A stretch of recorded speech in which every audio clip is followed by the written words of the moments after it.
is being read, yeah, from now henceforth. And because you are in the webinar today, we believe that you have allowed us to record whatever you will be saying.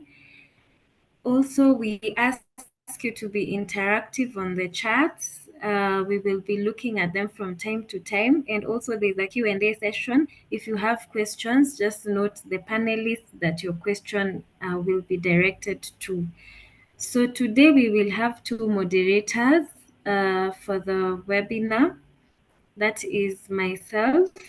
I said I am the program coordinator at the Kenya Coffee Platform, and the amazing Madam Josephine Dikwe, who is the chair of the Association of Women in Coffee Industry. So this webinar has also been sponsored by our trustees. We have the Global Coffee Platform, and we are grateful that they have been able to give us the platform for convening today. We have AFCA, who is our other trustee. Chairman KCP is also the chair of the Kenya chapter for the Africa Fine Coffees Association. And then we have our funding partners who allowed us to actually have this opportunity today. We have Rainforest Alliance through their Mount Kenya Sustainable Landscapes and Livelihoods Program, and Solidaridad through the program on Reclaim Sustainability. Both those programs are very key on social inclusion and gender equity and equality. And so that is why we have been able to meet up today. We are grateful that you have been able to join us. And now I will invite our chairman, Mr. Karoko Masharia, to give us the welcoming remarks. Thank you. Thank you, Ivy. Good morning, everyone, and welcome to this webinar. I think, as you all know, Kenya Coffee Platform normally holds these webinars so that we can keep all the stakeholders at a point where they can keep on engaging. And for the topic today, I'll have very little to say. As you can see, the issue we are having in our today's webinar is addressing gender gaps in a sustainable coffee sector. And as you all know, in line with the Business Women Day, the webinar is organized by the Kenya Coffee Platform in collaboration with Association of Women Women Association of Women in Coffee Industry, through the funders and partners who Ivy has already talked about. And I think we have a lot of issues that are coming up, especially on areas on deforestation, on areas of climate change. We are now talking of regenerative agriculture. We also know as a country that we want to have 15 billion trees by 2032. That and all other activities that we have in coffee cannot be successful if we are not having a good inclusion, especially of women. So I think I'll not dwell on the topics which we have presenters giving. Mine is to welcome you, and I would like all of you to keep on supporting these webinars. We also work very closely with the Association of Women in Coffee. We know that the International Coffee is also going to have a meeting in Ethiopia next month, and we hope Josephine, when she'll start talking, she'll mention something about that. And maybe just to close up, I would just mention that next year, in February, we are having the African Fine Coffee Conference in Ethiopia. And we request all of you to register so that we can continue sharing and gaining more knowledge in coffee. So for today's webinar, I leave it, I hand over the mantle to Ivy and Josephine to lead us on the issues related to addressing the gender gaps in a sustainable coffee sector. Thank you very much and welcome. Thank you very much, Chairman, Mr. Karogo, for welcoming us today. So we are going to straight away ask Madam Josephine to also give us remarks about the Association of Women in the Coffee Industry, so that we may be able to know what AWISI also does. That is the IWCA chapter in Kenya. And then from there, we are going to introduce our panelists. Thank you. Josephine, over to you. Good morning to everyone, and thank you all for joining this session. We appreciate your attendance, and we are glad to come together with Kenya Coffee Platform. We are members of the Kenya Coffee Platform as Association of Women in Kenya, and I'll just give you a brief of who we are and what we stand for, and a bit more information on the convention in Ethiopia. So, Association of Women in Coffee Industry in Kenya, AWISI, is an association that brings together women across the value chain, all the way from the producers in the farms to the place where you get served your coffee at the restaurant. So we are a member-based organization where we recruit members from all these sectors. We come together with strategic agendas of passing knowledge to women, sharing knowledge, because we believe there's a lot of knowledge to be shared all the way to the farm, to the cup, and vice versa, where feedback is flowing from both ends. So that is what we aim to do in knowledge management. We also hope to network with the women, not just here in Kenya, but across the world. Association of Women in Coffee Industry in Kenya is a member of the global IWCA. IWCA has 33 chapters, and Kenya is the 32nd chapter. And we joined as a 32nd chapter last year in July. And as members, we get to interact with women across the world who are dealing in coffee. They may be traders, they may be marketers, they may be cuppers, baristas, they may be producers. So coming together with these women across the world, we are able to share the knowledge on what they are doing, what makes women in Colombia perform better. Are they performing better? This kind of exchange of information is what we seek by being part of this global association. I'll briefly speak about the convention in Ethiopia. It will be held from the 16th to the 20th in Addis Ababa. And basically, this is the very first time this convention is coming to Africa in the 20 years that IWCA has been around. And so it's a great opportunity for us as Africa to host the women around the world in coffee. So we'll have women who are in the trade, women who are in marketing, women who are in cupping, baristas. We'll have producers from across the world coming together. The leadership of IWCA will also be there across the world. And basically what we are coming together is to share the ideas, to share the journey that we've been through for the 20 years IWCA has been in existence, and basically learning from each other. For example, what is working very well in Colombia that can be picked by members in, say, Kenya, Uganda? What is pushing the Ugandan production that Kenyans can learn from? What is pushing quality in Kenya that the Ethiopians can learn from us? So it's a point of a melting point kind of place where knowledge will be shared across the industry. And also we'll have some possible buyers who will also be able to interact with the producers. We'll also have tours across Ethiopia. Of course, Ethiopia is very well known for their coffees, and they have several varieties. So there'll also be farm tours where we get to see what do they do, how do they do it differently. And of course, with this kind of interaction, we are hoping to bring back not just knowledge, but actionable actions that we can actually pick from them, and also get actions from what is happening across the world in terms of coffee. What are the trends that we are seeing? So it will be an exciting 5 days. And we are open to have members going with us to Ethiopia, or even other members of the industry going with us to Ethiopia. Yes, it's IWCA, a women organization, but it's also open for men because you cannot move together with just one gender. So in a nutshell, that's who we are as AWISI. The first presenter, Dr. Cecilia Kathurima, will also go into details of who we are and what we do. And of course, other than this, we hope to see you in Ethiopia, and we also hope to see more members joining us in what we are doing. Thank you. Thank you so much, Madam Jaswin. She will also be the co-moderator for today's session. So we mentioned earlier that this is in celebration of the Business Women Day.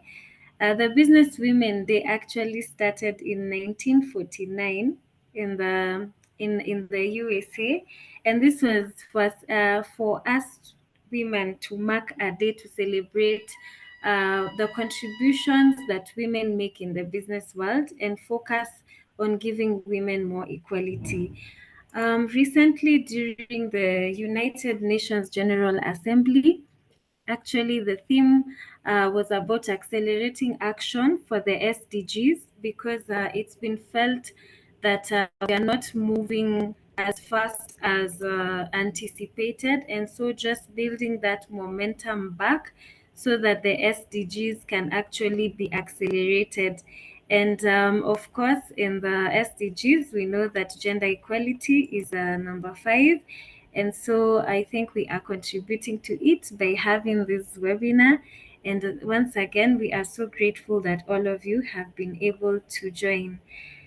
Just before we go into that presentation, we want to just watch a very short clip on a clip that was done by the Specialty Coffee Association. It will be very, very short so that we can be able to give the panelist, Dr. Cecilia Kathurima, time to prepare herself for her session after the clip that we will be able to watch.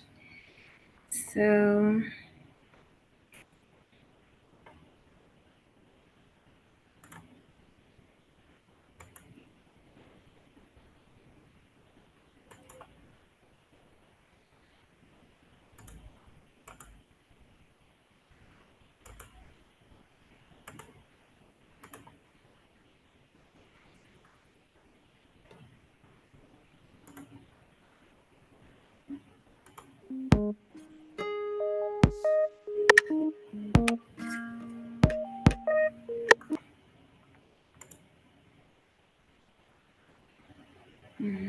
Are you able to see my screen?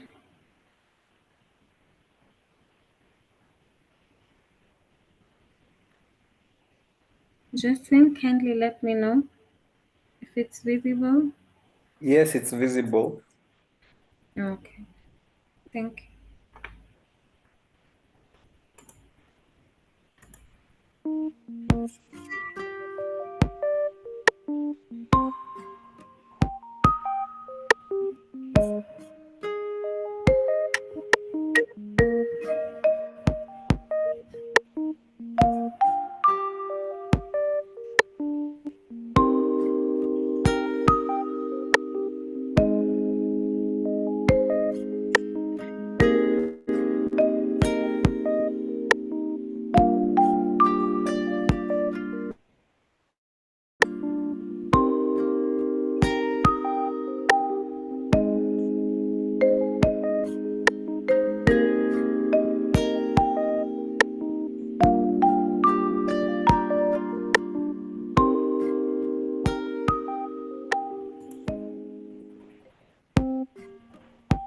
Okay, thank you very much.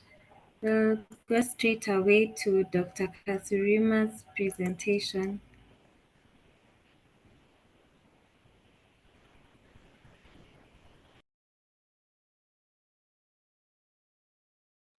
She's muted.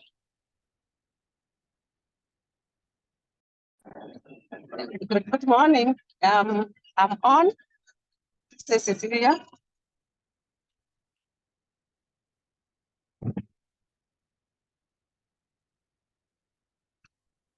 I'll be speaking on gender gaps in the coffee industry. First is to introduce myself. I work for Coffee Research Institute as a coffee expert.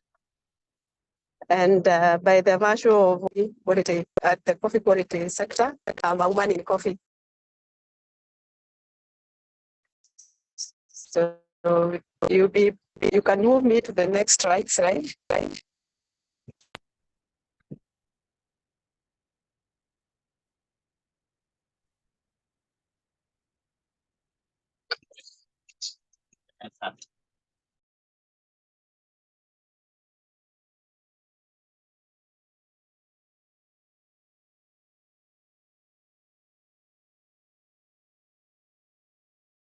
It seems like we have lost you, Dr. Sorry, Chairman, I'm on. So as an introduction, we have some definitions for us to get into the subject. And when we look at gender, it has been defined as a relation between the men and women, both perceptual and material. That is the definition. But the other definitions, of course, then the gender and men are referred to in social, political, intellectual, cultural, or economic attainments. And as we know, both men and women take active roles in the coffee industry at various positions, and the of women in some sectors or in some nodes of the value chain. And there has been there are some statistics by the USAID on the involvement of women in agriculture. So women are actively involved in agriculture, and this can also be extrapolated to their involvement in coffee. You can go to the next.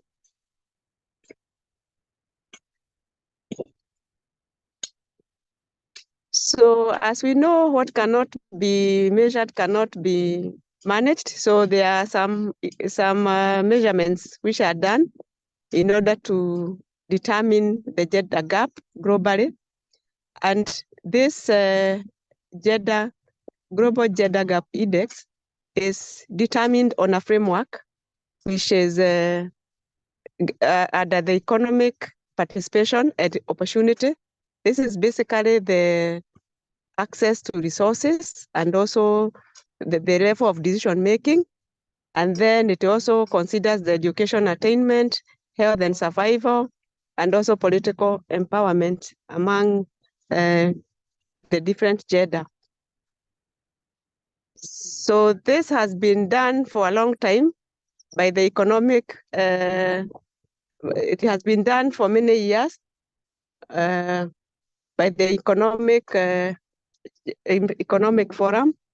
And I took a sample of Kenya in 2021. As we know, this year there were a lot of challenges due to Corona. And as you can see, we were not doing so badly, except of course on the political empowerment. But this is a general observation. But when we go to specifics, we know there are challenges and the gaps are even wider, as we shall be seeing as we continue with the presentation.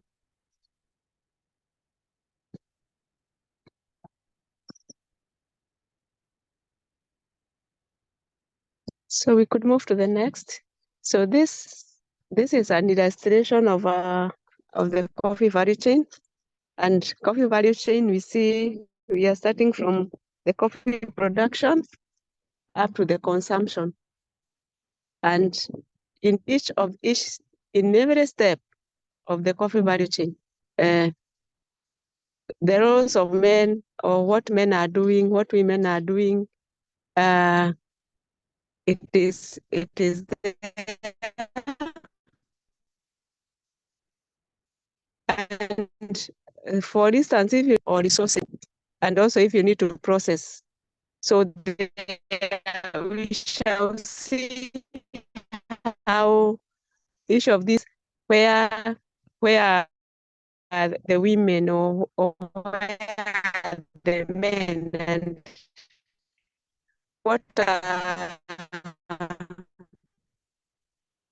may be some of the nodes, and they are more wider in some unit operations, and it is not there, or it is reduced in some.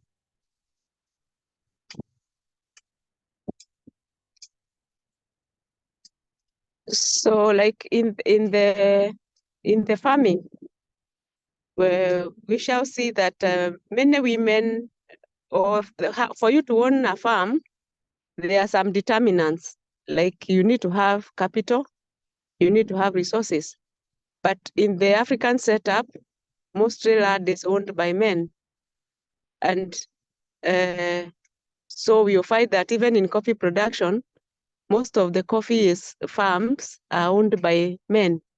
But the labor is provided mainly by women, as has been reported even by the ICO, who observed that in the agricultural sector, women provide about 70% of the labor.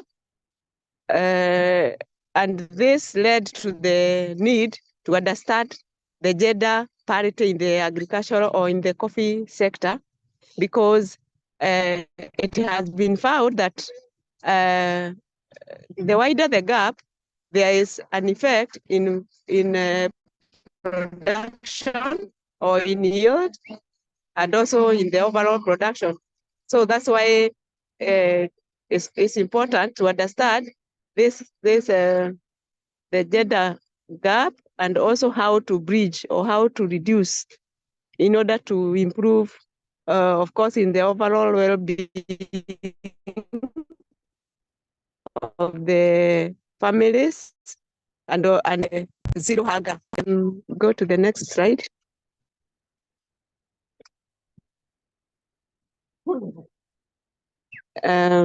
We can look at the gender gap in access to control of resources in coffee farming.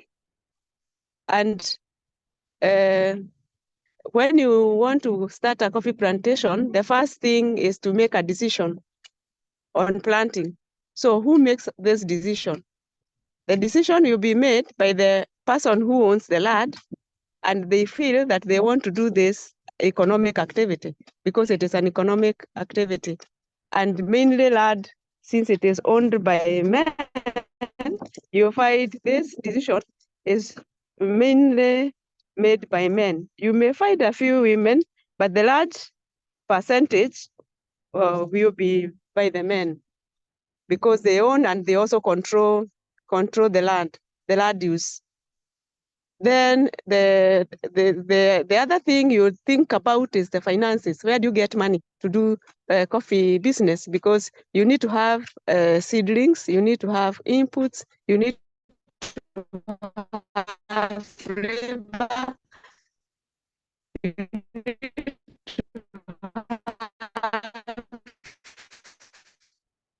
have, so you need money, you need finances.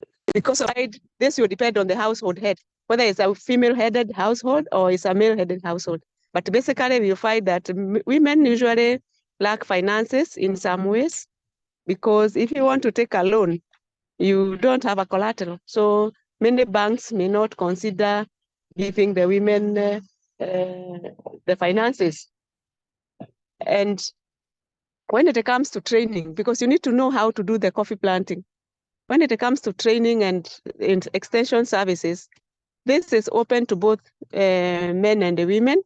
But mainly since coffee is owned by the men, you find mostly there's a gap. You find in many trainings, women make less than 30%. And also in the control of income. This one may depend on the household head, but basically in many households, which are headed by men, it is the men who are in charge. Then when it comes to collecting the payment for the coffee, when the coffee is paid, you find the same scenario being observed. So we could go to the next slide. there are some statistics showing that though the participation of women is low, there is still some participation. So there is still some contribution of women to coffee production. And as you can see, in Kenya is 24 to 39%. This was statistics of 2018, and we are comparable to the Mexican and Central America. So I think we are doing well, but there is still room for improvement. We could go to the next.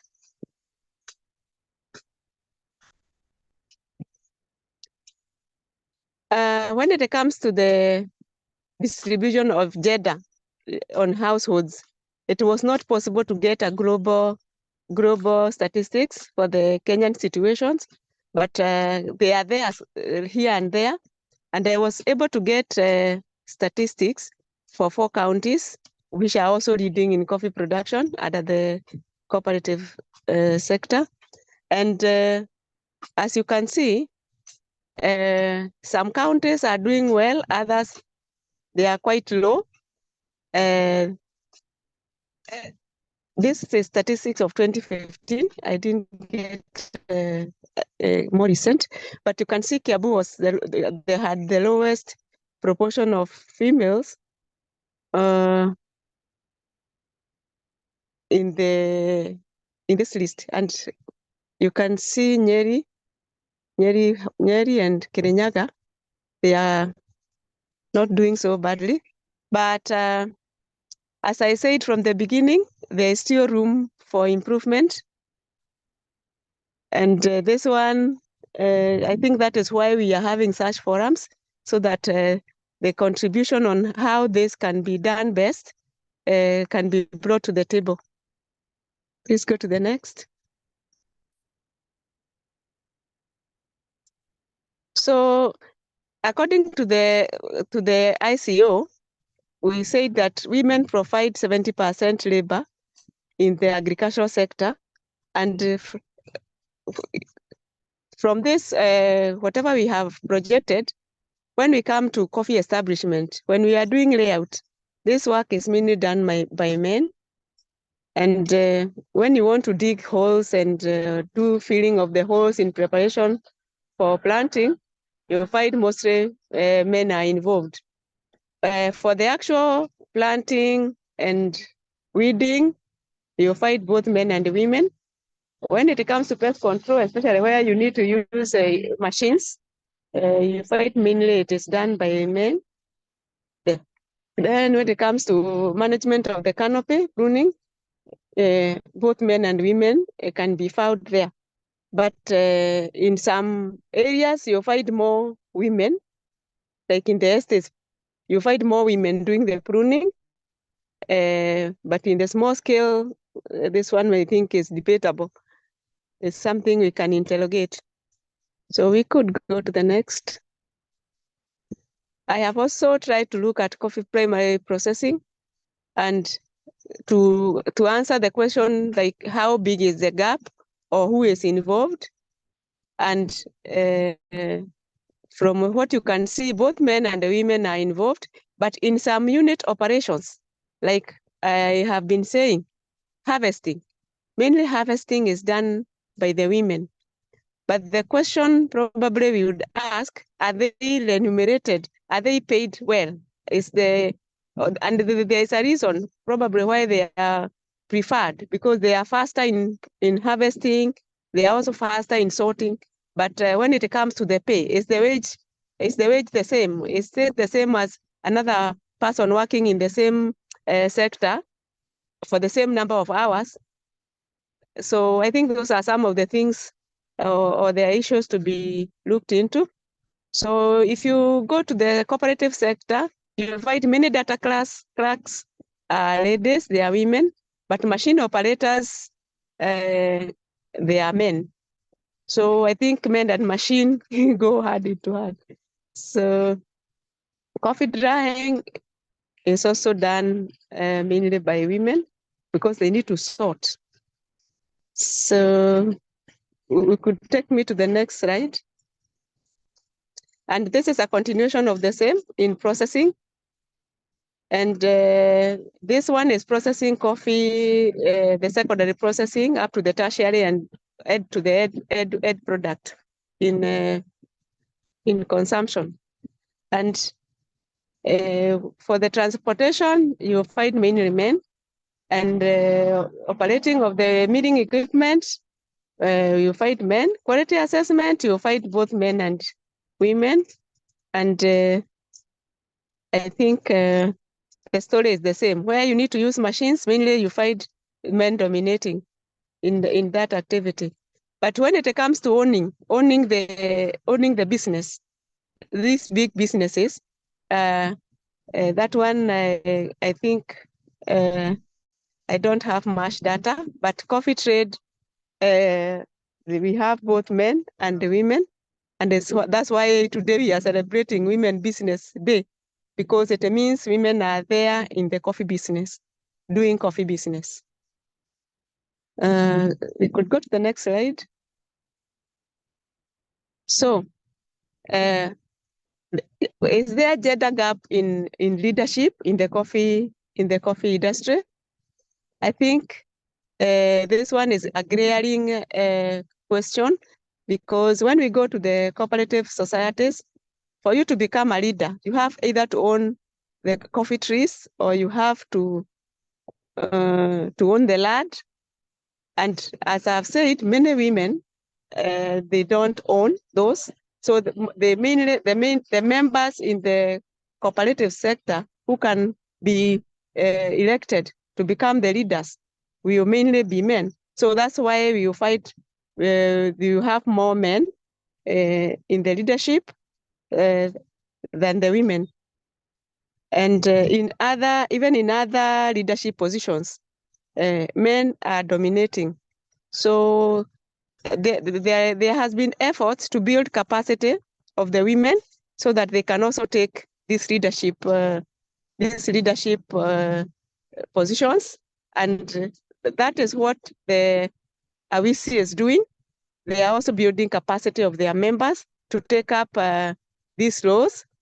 And maybe if it's okay to mention, we have some of the members in our association who are board members in the coffee institutions, like in KPCU, in AFA, Coffee Directorate. So I think things are changing, and we hope to see more changes even as we move on. So Njoki has talked a lot about the Association of Women in Coffee, so I don't think I will dwell much on it, but I would like to say that the International Women's Coffee Alliance was formed to give women a voice. And this voice now is being heard in many countries where chapters of IWCA have been formed, and they come together and they discuss issues which are affecting them in the industry. So it has contributed greatly to reducing the gender gap, especially when it comes to empowerment of women in the coffee industry. So we have a vision, a mission, and also values.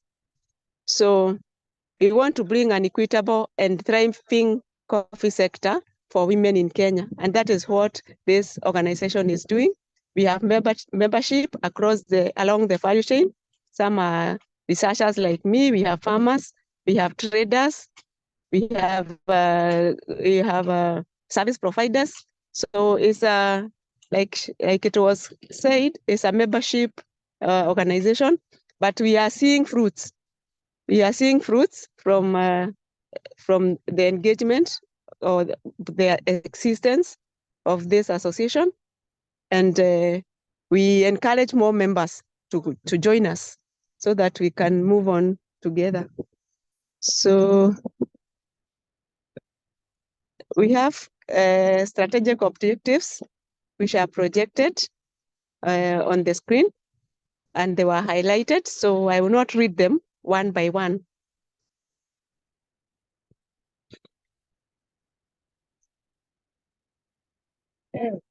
And like we have slightly said or just said that we have a convention. We are going to Ethiopia to support the IWCA movement when they are celebrating 20 years of the existence. And even us here in Kenya, as we have been celebrating, like we celebrated the International Women's Day because we are following the footsteps of our global parent. So that is a photograph of happy women celebrating the International Women's Day in Kenya. And with that, I would like to come to the end of my presentation and thank you all for listening to me. Wow, wow, wow. What an amazing presentation from Daktari. Thank you very much. That was really, really enlightening. We've been able to find out the gender gaps that we need to close and so much more because her statistics were also well highlighted. I'd like to acknowledge some dignitaries in the room. As KCP, we have members, the steering committee members cutting across the entire value chain. And I would like to acknowledge the government representatives that have been able to join us today. The ones that I have noted are Mr. James Munyere from the Ministry of Agriculture, the coffee desk. Liz Pandongo from the Nairobi Coffee Exchange. From the counties, I have noted Madam Mary Nzomo, County Government of Trans Nzoia, Dr. Irongo Maina from the County Government of Murang'a, Moses Mita Mosioka from the County Government of Machakos, and I'm sure there are others who are joining in. So I will kindly ask Mr. James Monere from the Ministry of Agriculture to just say hello to everyone and possibly just give us a few remarks. Karibu, Mr. Monere. Hello? Can you hear me? Yes, we Mr. can. Munyere. Oh yes, good morning everyone. As I've been introduced, my name is James Munyere. I've joined the call late, but I'm here, I'm listening to the contribution. And thank you so much, Awisi, for adding another span into the works, into the ongoing effort to lift our coffee to the next level.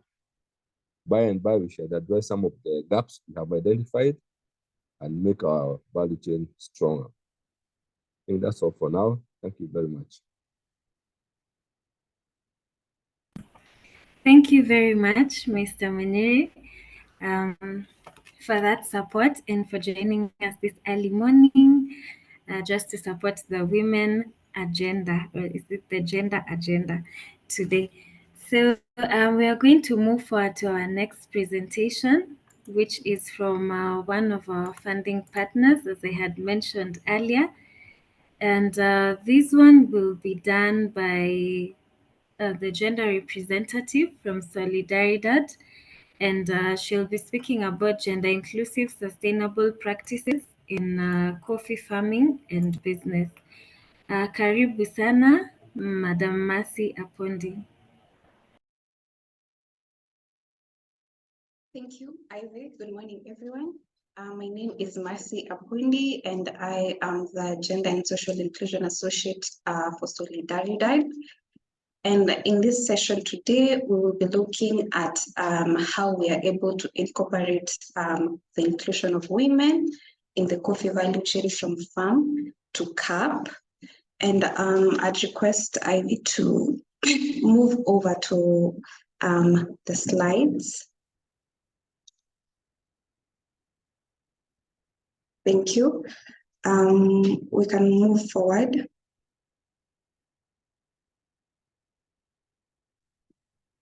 Okay, so In Solidaridad, when it comes to gender and social inclusion, we have particular aims that help us to drive the agenda in the programming work that we do. And first, we aim to address the gender inequalities and social inclusion. And we do this by identifying the gender gaps or the gender issues in the sector. So we first have to do the gender analysis, collect the data, do the analysis, and incorporate the aspects that we'll find or the gaps that we'll find in our program implementation and our project design. We also aim to align to the 2030 SDGs 5 and 10, which 5 is gender equality and 10 is reduced inequality. And now we drive the conversation to the inclusion of women around the value chain, and then we aim to leave no one behind. It means that we take all industry stakeholders with us for a collective effort in inclusion of the women. And finally, we have the learning agenda. This is where we test our assumptions, test to see if the work that we are doing or if the interventions that we have designed are really leading to the inclusion of women in the coffee sector. Proceed. And then I wouldn't want to enter in the gender issues because they've been spoken about, but what do we do to mitigate the gender issues that we find at the ground level? And we look at it from 3 different levels: the micro level, which is the household and immediate community in our coffee farming societies. And then we have the meso level, where we include the cooperative, the society, the county, and finally we have the macro level, where we look at it from a national point of view.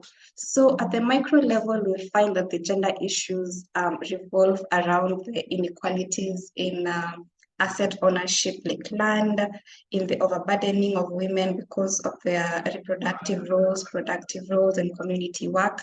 So we look at balancing those gender relations. And how do we do that? We use the gender methodologies that highlight these challenges. They're participatory, and we take the households into understanding that when a woman wakes up at 4 a.m. and sleeps at 8 or at 11 p.m., she will only have around 4 hours to go to the farm and to tend to coffee. The rest of these hours are for the reproductive roles, you know, taking care of the home and all that. And then we have the sensitization on restrictive cultural norms. And some of them that state that women should not own land, or women should not be given a voice in leadership. It starts from the decision-making level in the household, and then that's what we talk about in inclusive decision-making. So what do we do at the meso level now? The meso level, we understand that the land issue a lot of the time comes from the pressures in the community. So we involve the community around our coffee farmers on inclusive land ownership. And we also have to acknowledge maybe the tedious processes that we have in our country, you know, the length of the legal ways, how expensive it is. So if it is maybe not possible to get the inherited land, can we give women a few coffee bushes? Can we give women a bench of coffee where they feel the ownership? You know, this motivates them to continue with coffee farming, because now they're able to even be registered with their member numbers at the cooperative. They're able to get some income, and they're able to see the value of being a coffee farmer and not just a sideline participant. And then we also look at the leadership aspect. You know, when we have maybe the men dominating in leadership, it means that the voices and the plights and the challenges of the women, maybe the youth and other marginalized groups are not heard. This means that what we tend to see as the important decisions, that is what is going to move the agenda forward. But nobody is talking about maybe the nutrition issues in the coffee farming households. Nobody is talking about the disparities that we have, because the voices and the representation in decision-making are very, very closed. So how we aim to ensure that we have inclusive leadership and representation at the cooperative level. And then we also look at the service delivery, from the government or the private sector when an extension officer is going to train on the ground. And maybe the woman is busy, she's not there, or maybe the head of the household is the one who is supposed to attend this training, or is the one who feels that is in a position to attend this training. It means we are sidelining women in accessing these services. That means that the quality of coffee they're producing is going to be bad. The income that they get will ultimately be affected by that. So how do we sensitize these service delivery actors to be more sensitive? Can we put these trainings at a time where everybody is comfortable to attend? And can we have provisions for maybe women that are breastfeeding, women with small children? This way we make sure that we are carrying everybody with us, and then we have inclusive access and to market and income. We found a gap in how women understand or know how the value chain works. As long as they're done with the farm work and the coffee at the cooperative level, that is as far as their knowledge goes, So they need to understand the processes that go beyond that, so that they're aware of maybe the amount of money they're supposed to expect. They're able to even participate in conversations that they're not able to without this information. So what do we look at the macro level? This is where we do policy reviews and we do recommendations, because maybe I can see in our country we have a lot of the laws in our acts, but the implementation comes to be a bit not well done. So we look at, and we even have some acts that generalize the idea of gender, or they don't have specific provisions that encourage the inclusion of women in the coffee value chain. So how do we look into that, and how do we provide recommendation to the policy people for more inclusion? And finally, we push for accountability of the public sector, and we provide platforms for inclusive dialogues. In the multi-stakeholder platforms, it's important to look at the attendance. It is important to have the voices of everybody being heard. We can proceed. So for us to have the inclusion of women and maybe other marginalized groups, we have to have a holistic point of view, not just in the farming aspect, and that is it. There are other thematic themes or other issues that revolve around it. And the first one that we look at to ensure that there's inclusivity is the aspect of fair value distribution. And now here is where we now do the training on things like digital innovations. That is the traceability of the coffee.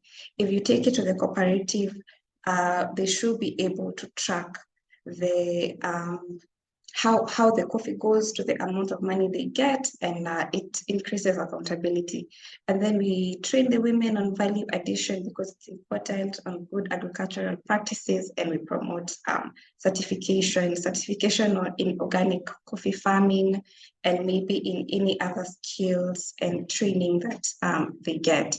We also look at climate change and natural resource management, because we understand that the challenge of climate change is also gendered.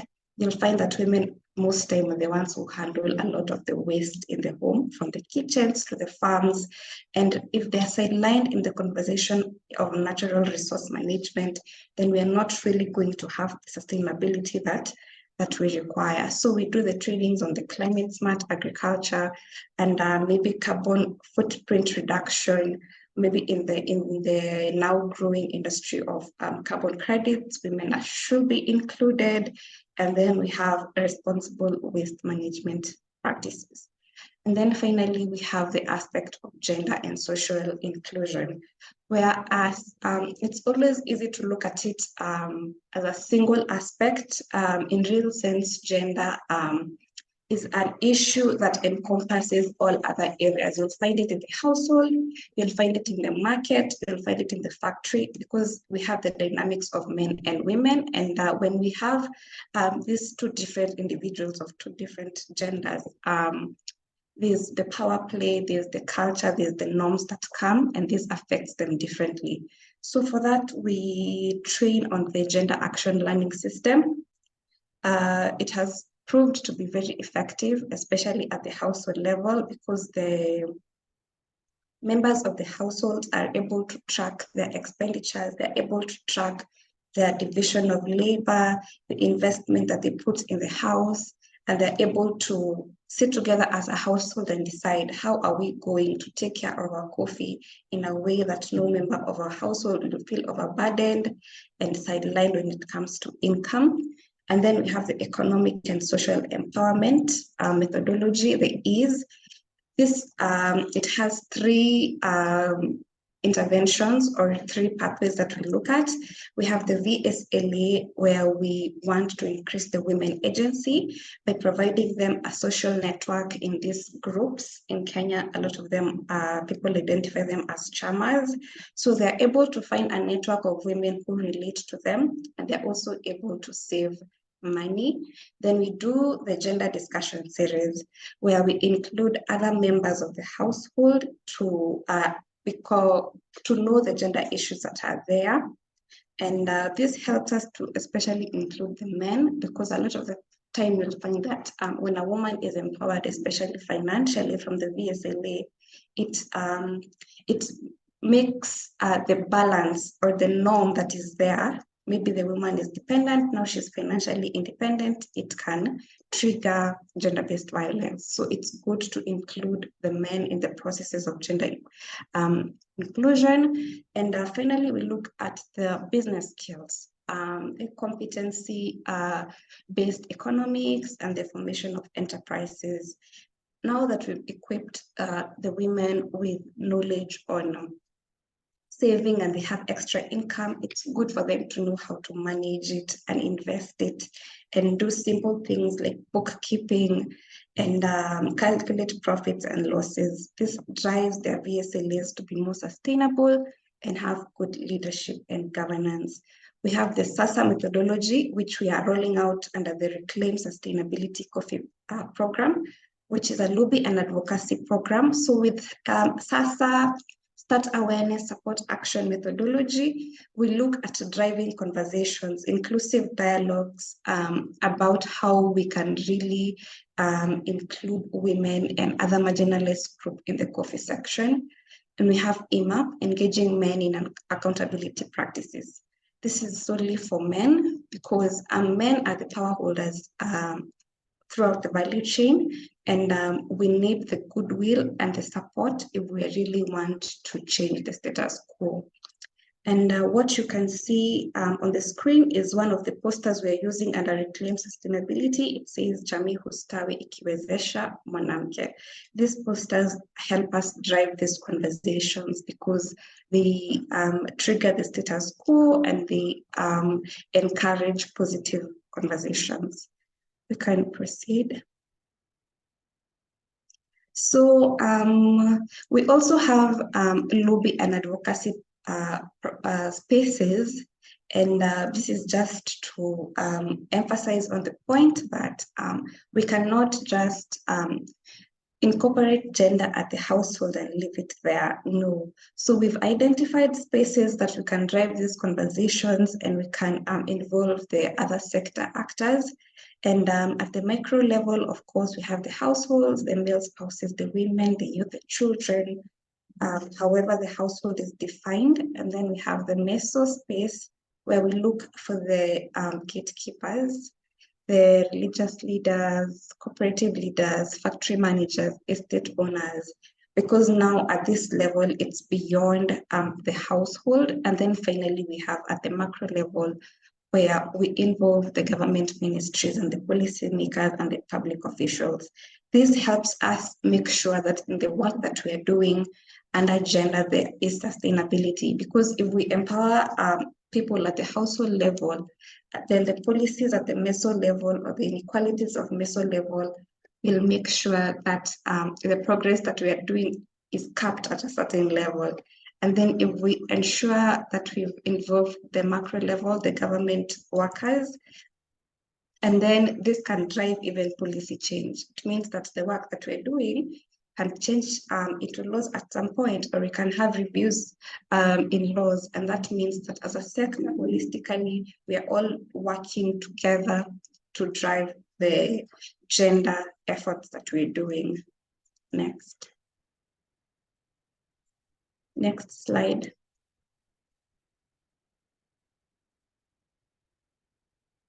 Okay, so with the way that we are incorporating gender and with the aspects that I have just highlighted, what have we been able to observe so far? And we've been able to see that there's diversification, especially from the women coffee farmers.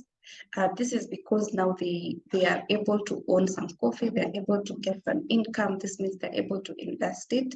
And we have a lot of them venturing into kitchen gardens, poultry or pig rearing. We have commercial fruits, vegetables, you know, the traditional vegetables that we have. And this increases the economic empowerment or the access of income to the women that we're working with who are coffee farmers. And then we've seen that the youth are very interested in coffee business cases. You know, coffee has stopped being boring, just about the farm and putting in hours of labor, and that's it. We are able to sensitize them that it can go beyond that and they can be baristas. So we have the interest of the youth and we have the involvement of them to even participate in barista championship in the country and out of the country. And then we have also seen that because women have been given a percentage of the coffee bushes, some women own land on their own, they're able to be registered at the cooperative level and they're able to gain the compensation directly. Meaning that they see that there's really value. That means that they can even prioritize the trainings, they can prioritize investing in coffee and maybe adding more land, adding more income to their families.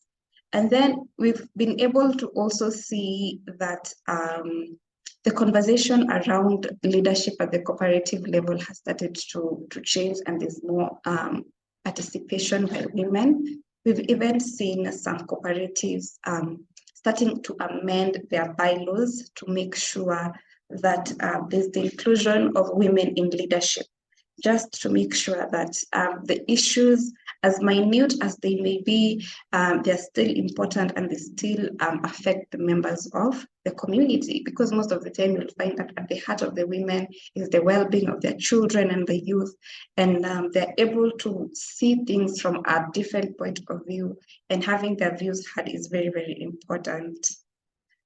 Next slide, please.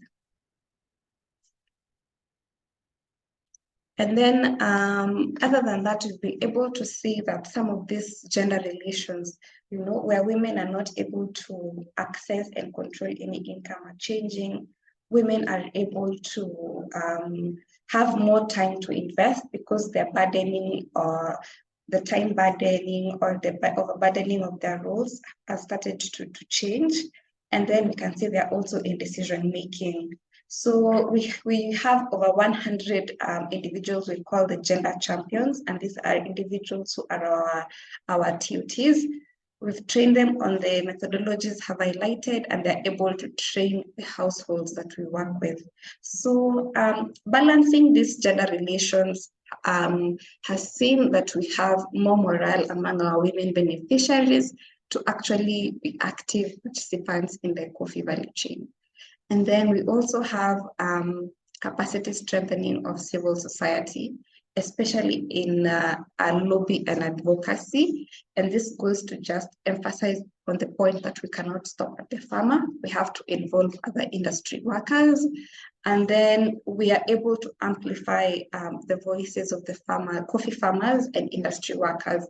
And this means that if they are aware of how the value chain works, they're able to understand what they're entitled to, and they're able to pinpoint the challenges and the needs that they do meaning that even if when we have dialogues, it's going to be inclusive, and that covers our next point for inclusive platforms for transformative dialogues.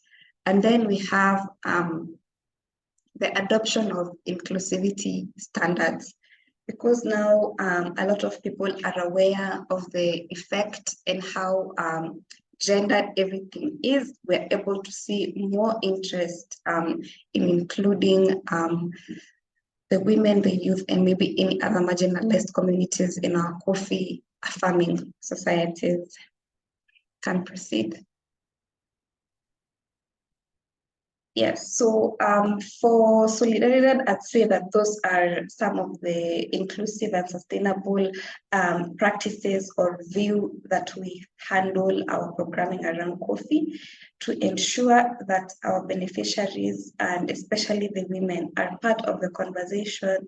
They are part right from the training, from the ownership of land, all the way through to the policy and to the macro level. And with that, I'd like to thank the Kenya Coffee Platform for this opportunity. And if maybe there are any other questions, you can put them in the chat. Thank you.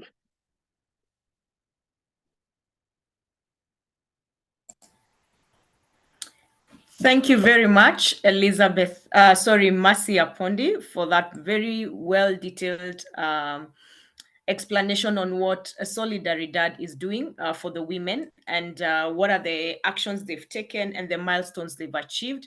I think my biggest takeout, which goes together with the myth that if you educate a woman, you will educate the whole village, is your poster. And we really appreciate the initiatives you're having on the ground, especially in Trans Nzoia. A number of our members have interacted with you on the ground, and they really appreciate your support. So thank you very much. We are happy to hear, and it's a good transition from what the gender gaps are and what is being done. I think in Kenya, we are not too badly off in terms of gender, in terms of some of the areas, but there's still room for improvement. So thank you very much, Mercy, for that presentation and Solidaridad. So now, before we go to our next presenter, we recognize that agriculture is devolved, and we have some people from the county governments here. And we have Mary Nzomo from the county of Trans Nzoia. A number of our members, large number of our members are in Trans Nzoia County, and we'd just like to give Mary just a minute or two to just give a few remarks as far as gender issues and what the county is maybe doing in terms of gender issues. Karibu, Mary.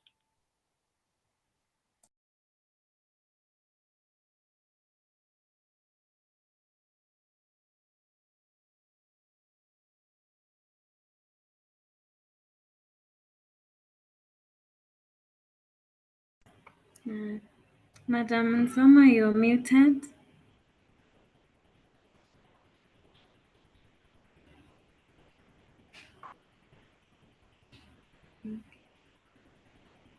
Okay, maybe we can proceed then. She'll be able to speak at a later point. Okay, thank you, Ivy. So next we are going to hear from Rainforest Alliance. Like was mentioned, we have several partners that are working within the gender space just to ensure that as we agenda the women agenda, that we have support from various partners. So next will be Rainforest Alliance, and Rainforest Alliance will be presented by Elizabeth Jenga. Elizabeth is a human rights and livelihood officer at Rainforest Alliance, and she'll talk about how they are working towards empowering women entrepreneurs in coffee. Remember, today is the Women Business Day, Women in Business Day, and of course, coffee is a business and should be treated as such. So, karibu sana, Elizabeth, you're next. Thank you. Yeah, good morning. Yeah, we can proceed the slides, please. Next, thank you. Yes, I'd like to introduce basically ARI, or Rainforest Alliance, and what the work that we do. So we are a non-profit organization that works at the intersection of business and agriculture. And we have several sectors that we support, including coffee, but on the screen you can see the other products that we support. So our certification program normally looks at just basically principles of shared responsibility, and we encourage our certificate holders to look at things around like 6 chapters that we support. And we've been in Kenya for a number of years. I believe in coffee, we are at least 20% of the coffee sector is RA certified, which is pretty good. And then it's also a market-driven certification program. So we do have quite a huge stake in coffee and interest. Another thing we also do is landscape management, and I'll speak more into that in a few minutes. And I'll also speak on supply chain services. So we have customized support to help companies define and achieve their sustainability commitments within certification. So looking at from, like from farm to cup, even for coffee.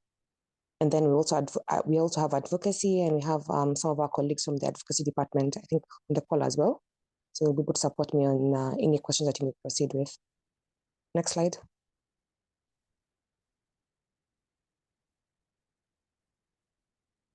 So speaking about like landscape management as one of the interventions that we have or tailored services, we recognize that these sectors or products that we certify or support don't exist alone, or you can't separate coffee and tea. We have a coffee farmer who can be a tea farmer, who can be a banana farmer, for example, as well, or can be doing several other things. So we do have like a landscape management kind of thing, which is like looking at long-term conservation, also like at the forest communities. And we've been working with several partners over the last couple of years on a particular program called the Mount Kenya Sustainable Landscape and Livelihoods Program. So we work with KTDA, which is tea. We also work with CMS, the KCP, our great host today, Nature Kenya, the Kenya Scouts Association, focusing on the young kids in schools and how do we have them being onboarded on this particular industry in agriculture. Of course, we work with the government, and a few other organizations as indicated, but also this is funded by the IKEA Foundation. So this is it's a 5-year program that we anticipate to end in 2026. And just in terms of the particular discussion we're having today, we have around a focus on 50,000 farmers, and we are looking at 25,000 of them being coffee farmers. So currently we are focusing also on 8,300 women in coffee, but also in other areas. So like I said, when you're talking about landscape approaches, it looks across. So it could be like the forest communities, people who are around the forest, guys who are doing beekeeping, guys who are doing anything that complements, the sectors that we are supporting in terms of certification. And we do have particular thematic areas: tea, coffee, natural resource management, gender and youth inclusion. So just to highlight a few of our key interventions, we have been supporting a lot of work currently in region and climate smart agriculture, integrated landscape management, private and public sector engagement, and connecting landscape and finance, and livelihood diversification. And I'll get into that as you go to the next slide, please.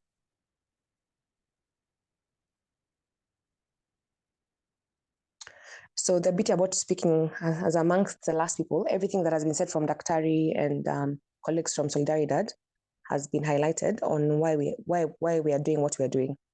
So for instance, around women and how they access even financing. So I'd speak about diversification as one of our key interventions under the Mount Kenya program. So one of the things that we are doing is supporting business cases or women to diversify their income. And Dr. spoke about earlier, and even our colleagues from Solidaridad, on ensuring women have both shares or access to that money that is coming in. But also, can we have them having this affects, like, in case there's like the prices this year are low or next year are low, so how are they cushioned? And like we said, they're the ones who would provide, I'd say, like you said, when you empower a woman, you're able to empower the whole community or even the household. So once we have other sort of diversification or income sources, it helps them a lot. And we've been focused on quite a few. And then, so in terms of climate change and social vices, we look at gender-based violence as a key intervention. And this comes again back to policy. So if we've been encouraging the cooperatives that we work with, at least within Mount Kenya, to review their policies. So one thing you find is there's lack of institutionalization of these policies. So you find no one is actually investing in them. So if it's not as part of your KPI, if it's not part of why it makes sense for you as a business, then you're not able to invest in it. So we are ensuring that they have policies that are very gender inclusive, not limiting women to number of trees that you have for you to be a member. So just encouraging and incentivizing that. So we've supported quite a number of cooperatives over the last couple of, I think the last 2 years. And we've ensured that they have policies and they've been reviewing. Some have gone up to the AGM level and they're discussing them. Some have been approved, others still under discussion. And we also appreciate the fact that these are systemic issues or endemic that cannot be changed in one day. So it's behavior change. So we're continuously having conversations and coaching just to make them understand the value for their businesses. So end of the day, people want more money in their pockets. We want to show the value of having women included in their businesses. So in terms of capacity building, we also speak on sustainable practices, and ideally, extension services have always been targeted towards men. And I think it was also indicated by Daktari earlier, but women, you'd find men being trained as like the lead farmers, they're the ones who are on your kusema, or they're the ones who are going to be trained, and then they're meant to trickle down that information. But what happens is women are the majority of the labor providers. So our interventions are targeted towards having women being at the core of these trainings because they're the ones dealing with the crop. So if you have them being targeted, being built to be lead farmers, then it's more helpful to the business in terms of for the cooperatives particularly. And then I'd also speak into enterprise development and business cases. So you find those who've been in the development space for a while, I think there's a while back where there was a huge campaign to have all women being trained on this project for bidding, like they're bidding to make mats and all that. It used to be a conversation that how many bidded products can you sell, really? How many of us want to have mats that are done by a mat that is bidded? So it's about having business cases or empowering women, not because we were trying to tick boxes, but is that a business case? So if someone has less than an acre and they have coffee under that, again, they may have tea, they may have bananas, anything else, but whatever space is left, can they have products or can they put their time on something that is more, that will bring money to them? So it's helping them think agriculture as a business. How do they bank? How do they access financing? Yeah, and all that. Additionally, under the Mount Kenya program, there's the landscape financing. There's a board that is in place currently, and CMS I think is part of it. So it's going to ensure that there's funding that is very structured that comes in and supports some of these interventions, and particularly focusing on women-led initiatives as a key factor, and also to ensure that women's voices are actually being heard. So yeah, I think I'll beg to end there. Thank you.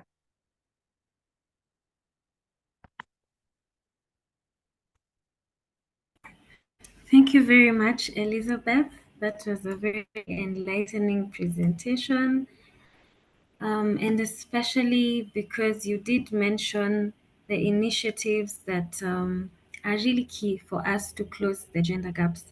We really appreciate you giving us that enlightening presentation, and I'm sure the participants have really enjoyed it. I'd also like to make mention of the youth training that we concluded yesterday. There was quite an amazing graduation for 12 youth that were also trained under the Mount Kenya Sustainable Landscapes and Livelihoods Program. These were 6 young men and 6 young women, so that we can be able to ensure that there's sustainability in the coffee industry even in the future. So there was empowerment and equipping with skills from the tree to the cup. And they also learned about coffee quality, methodologies, barista skills, and even business skills. There was a very colorful graduation. We'll be able to share some photos towards the end of the webinar, but that was also one of the initiatives that we undertook in gender equality and social inclusion pillar for the Rainforest Alliance Msuli program. At this juncture, I would like again to welcome Madam Mary Nzomo, if she's back. For gender inclusion, we had Mr. James Monyeri from the national government. So we were asking if Madam Mary Nzomo could also just say hi to us as a representative of the county government.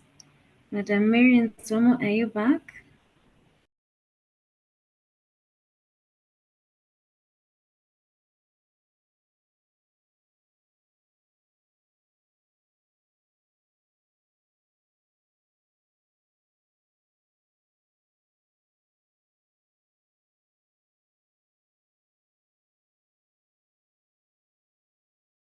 Okay, it looks like she is not yet back. I had also noted the presence of Madam Liz Pandungo from the Nairobi Coffee Exchange. So perhaps she can also give some few remarks and say hi to the stakeholders present for the webinar today. Madam Lispa. Everybody, I trust you're well. I'd like to thank you for giving me an opportunity to speak from the Nairobi Coffee Exchange, which is the coffee auction, and I'm also a member of AWISI. I'm happy to see this conversation going on, and we are proud to support the Global Coffee Platform through the Kenyan chapter KCP. Thank you, Ivy. All right, thanks a lot, Lispa, for those wonderful remarks. We appreciate that you are able to join us. This is a Women in Business Forum as well, and I'm sure many women are venturing into the coffee business and will be engaging with you. So we are going to have a very short plenary session, which will be guided by the AWISI chair, Madam Josephine. I'm sure she may also call upon one of the other AWISI board members to also guide through the session. So over to you, Madam Josephine. Thank you very much, Ivy, and thank you, Elizabeth, for the great insights you've shared on what Rainforest is doing. And thank you, Rispa, for your comments. For now, this session, I think what we'll do is open the floor for any questions that members might have that they would like maybe answered by any of the panelists or any of the other members from AWISI or from KCP. So maybe how we can do this is anyone who might have a question can maybe raise their hands and to make a comment or to make any suggestions on the way forward, because it's important to also not just have the presentations, but also insights from the members. So we can start with Elizabeth Mbao. Go ahead, Elizabeth. Thanks, Madam Josephine, and thank you for organizing this really informative session. Because we have various members of the stakeholders here, I was wondering, along with the topic on empowering women, are we already working? Are there, is there some efforts ongoing to develop a national database to go in line with the regulations, for example, the ones developing that have been developed in the EU, and that may reduce the access to that particular market? I know that traders are individually working on their own databases and reporting for compliance with the deforestation law. So as stakeholders in the coffee industry, is there some unified effort to have this data available nationally to the local players here, but then to prevent a case where we may lose access to this data only because it's being developed by traders? Thank you. Thank you, Elizabeth, for that question. Briefly, I think we can call upon Mr. Karogo, the KCP chairman, to maybe give us the progress that has been done. Earlier this year, KCP had brought together the stakeholders in the coffee industry to see the best way to approach the new EU regulations. And they also had support from some of the members in this group, that's Solidaridad and Rainforest, among others. So, Mr. Karogo, maybe you can let us know how far this is currently. Over to you, Mr. Karogo. Thank you, Josephine. I think what I would like to say as far as the EU regulations are concerned, we had a series of meetings. Some of them, I think they took place at Safari Park. And we had brought all stakeholders together. We also had a position paper that we gave as far as the Kenya industry players, their stand on the issue of the EU regulations, which we shared with the EU Federation.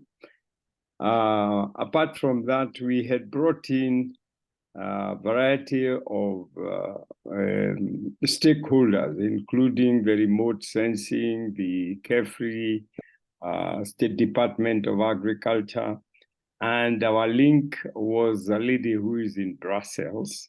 Unfortunately, the one who was linking us in Brussels was Akuma, who was the coffee directorate. Now he's moved out. And I think with the emerging issues which are coming in the industry, that is something that we have not quite followed from that point. However, the fact that we have not had any other meeting with all those stakeholders, because what was surprising is that we do have a whole rich information on how we have addressed the issue of deforestation in Kenya. There's a lot of information with Carefree and the remote sensing team. It's only that we have not sat together for it to be packaged together. However, as KCP, where we have been having the Kenya Coffee Platform meetings, we had one in Nyeri. We also had another one in Kirinyaga recently. And in those meetings, we have been working in collaboration with Carefree. We have Professor Kagombe, who has been assisting us in seeing ways on how we can intervene, even as we think how we should conform with the issues of EU. What are we doing as a country as far as the planting of trees? I started in my opening remarks by saying that we expect to have 13 billion trees planted by year 2032. And that's not far. It's hardly just slightly over 10 years, a decade.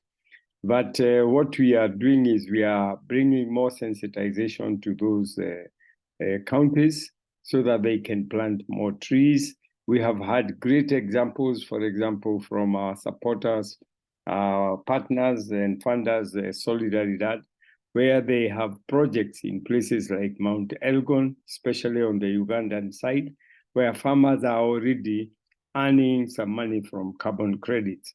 So what we have done with Carefree is that people have been asked to get to the app. We have an app that is managed by Carefree, where you indicate the trees that you have planted, and that way they will be able to keep record of what we are planting.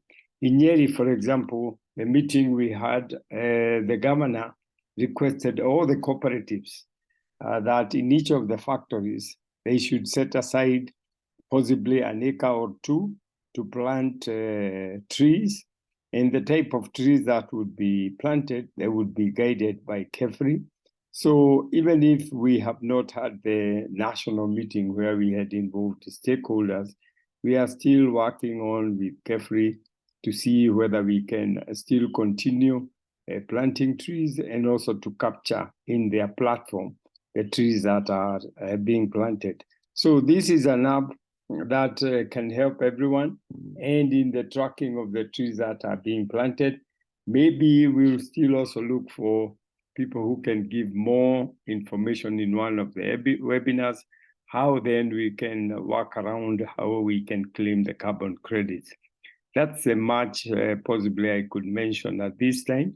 I think I had also seen Mr. Munyere here, and from the Department of Agriculture, Bona Munyere, you could have something to add. Thank you very much, Jocelyn.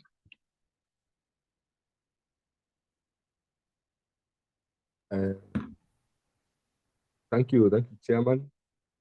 We have not had any further discussion on the EU deforestation regulation, how we are preparing for compliance, but I'll reach out to Dr. Apoyo so that we can move on from where we left it last time to Dr. Ishuru, who was also in the committee. Then we'll give you a feedback by next week. Thank you. Thank you very much, Mr. Munyere and Mr. Karogo, for that guidance in terms of what is being done to conform. I think there was also a question in the chat about what KCP is doing. I think maybe KCP will now share that app where members can now also participate and show what exactly they are doing in terms of as far as tree planting and taking care of the environment is concerned. So Elizabeth, I think that helps give a bit of guidance in terms of what was being done. I presume it's going to resume further in terms of the next steps on what is going to happen to compliance. Thank you. We also have Christine Barasa, whose hand is also up. Christine? Go ahead, Christine.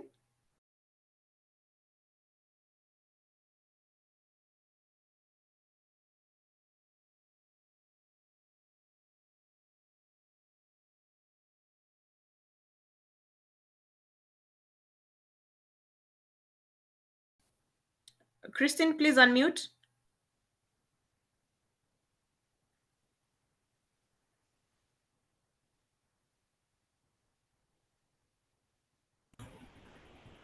Maybe she's having a problem with sound, but I've seen there was a question she had raised on the Q&A section.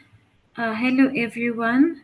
I think she was asking on behalf of Vanessa, a youth from Trans Nzoia County, asking whether there are scholarships available for youth to become baristas. I'm very interested. Thank you. So as I had mentioned earlier, through the partnership we did with the Rainforest Alliance, we had a very successful youth training, equipping the youth for the sustainability of the coffee industry with barista skills. These were the 12 from Embu and Kirinyaga, which is the scope of the Msuli program. Indeed, we do plan to scale the youth trainings, of course, with funding from our partners. So we will be continuing to knock on the doors of our very amazing partners to see if they will also be able to sponsor some more youth. I know the Trans Nzoia County, there are some partners that we work with that are focused in that direction. And we know that the Trans Nzoia Youth in Coffee group is also very, very vibrant. So we have looked at it from our end, and as soon as we are able to have funding, then hopefully, Vanessa, you will be the next cohort for the youth trainees. I hope we answered you, Madam Christine Baraza. Unless you have something else to add, you are unmuted. We'd like to hear from you.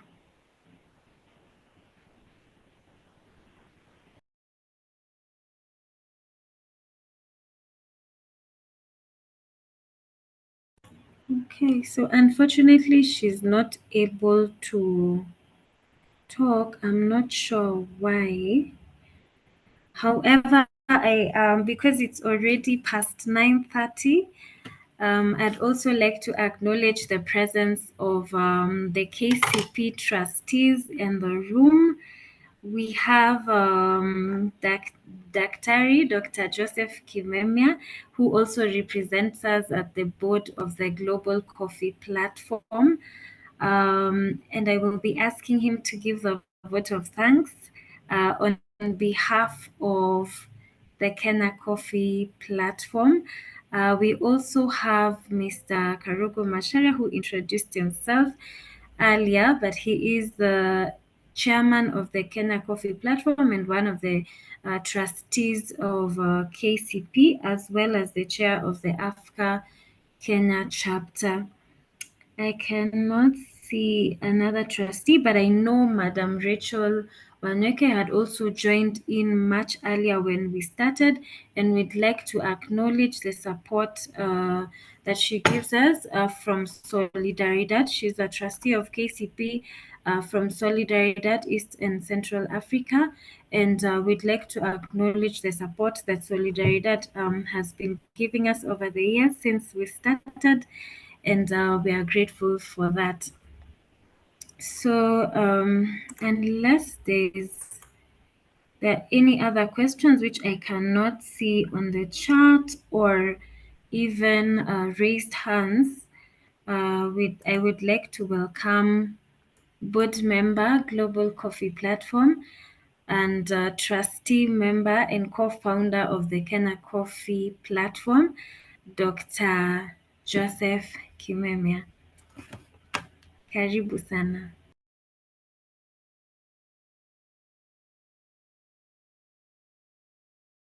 Daktari, you are muted.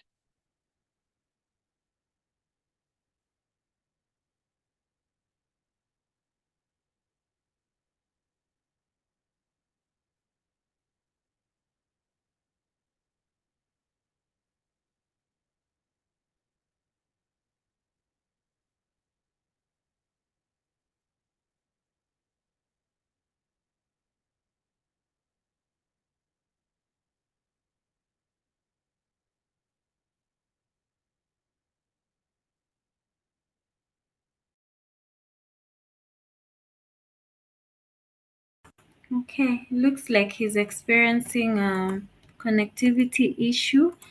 Madam Josephine had shared that there will be someone from Awisi giving the vote of thanks.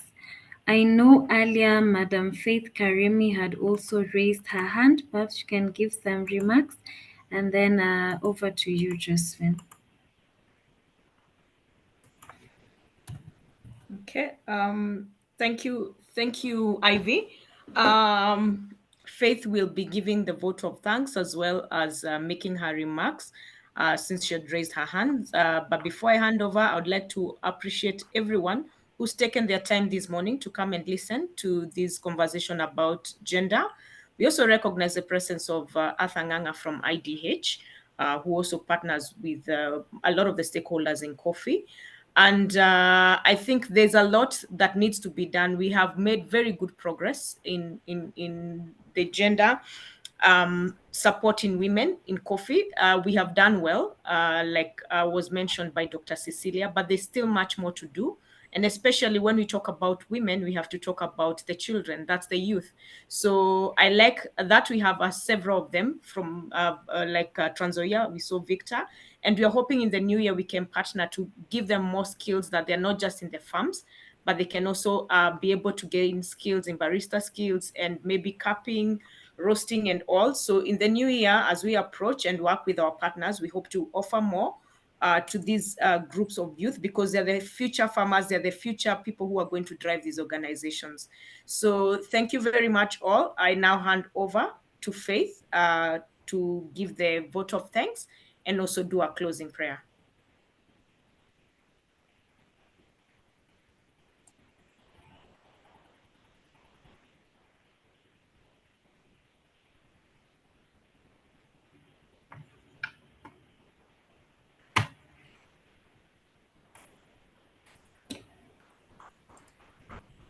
Faith Karimi?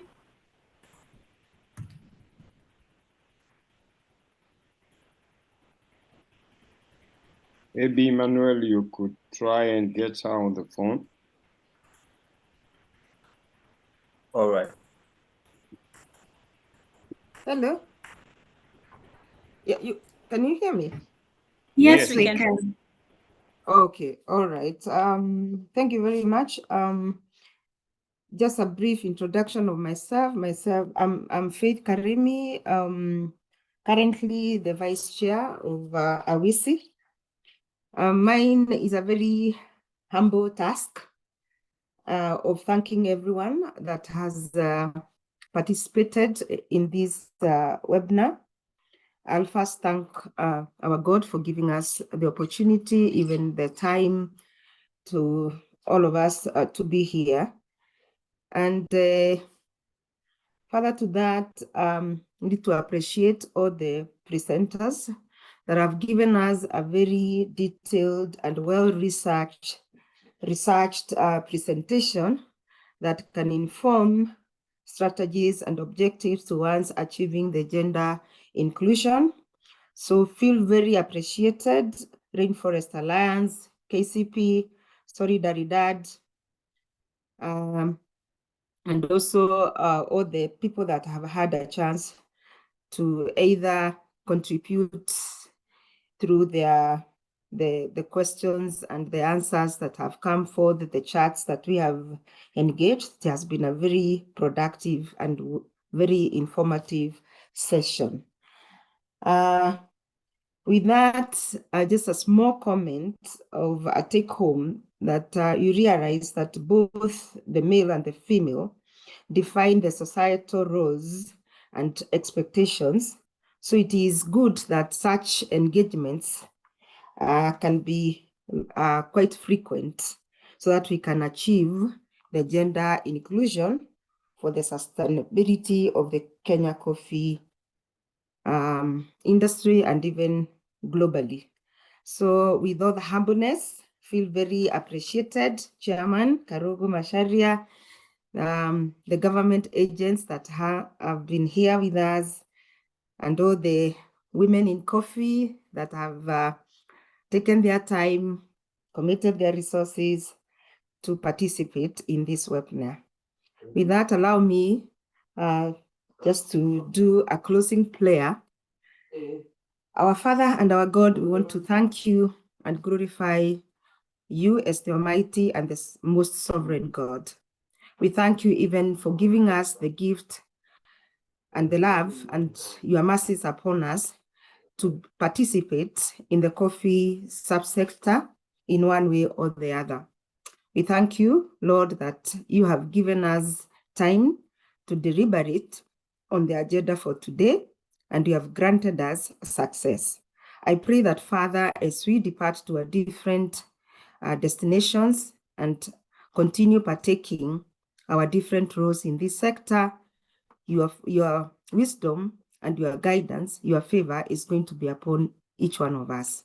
I pray that, Father, next time that we are going to have such a gathering or any other gathering with similar agenda in this coffee subsector, that your wisdom and your love will be upon each one of us. Bind us in one accord that cannot be broken, and may your Holy Spirit continue leading us in our different roads. I pray this trusting and believing in your holy name. Amen. Amen. Amen. Amen. Thank you so much, Madam Faith Karimi, for that. We wish you an amazing day, everyone. We will be sharing the recording for this particular session on your email, and you can also find it on our website, which I have shared on the chat. Feel free to connect with us even on email via info@sauti-ya-kahawa, which is also shared on the chat. And our phone number is +254 700-419-148, which is also shared on the chat. Feel free to leave and continue with your day and have an amazing weekend until we meet next time. May God bless you and continue to favor you in your endeavors.